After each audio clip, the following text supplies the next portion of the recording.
How did you handle a conflict with a coworker, supervisor, or manager? This question is often asked to see how you are able to manage conflict and work as part of a team. The interviewers are looking for examples of real-life situations and how you handled them.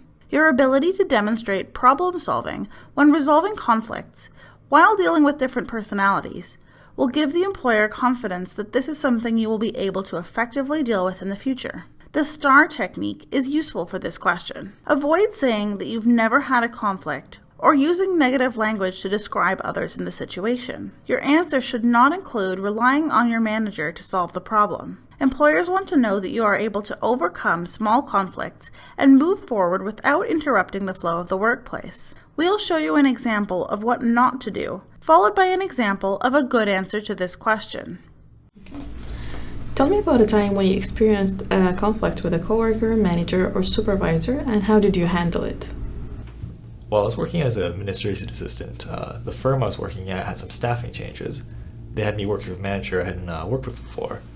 The manager seemed to be having some obvious communication errors and didn't really know how to do her job. I thought the best course of action was to ignore the problem and hope it went away.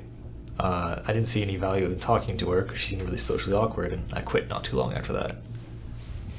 That answer didn't work. Here's why. He didn't solve the problem. He used negative language to describe the other people involved in the conflict, and he showed he didn't work well with the team. Now let's look at how he could have done better. While I was working as an administrative assistant, the firm I was working at was having some staffing changes. I was asked to support a manager I had previously worked with before. The new manager provided less feedback than my previous manager, and I found I had a hard time identifying what he wanted from me. I knew I had to clarify what exactly the expectations were of me and how I could better help him. I suggested we meet and have a conversation about this. In the meeting, I acknowledged our disagreements and we talked about what was working and what wasn't working. An honest conversation about work styles and expectations led to a better understanding of how we could work more effectively.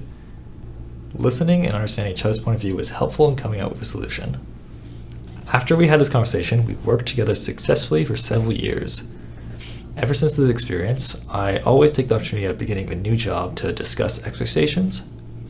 That was a good answer. Here's why. He overcame the issue and worked well with others. He explained how he resolved the issue, showing problem-solving skills. He described the situation using STAR: situation, task, action, result.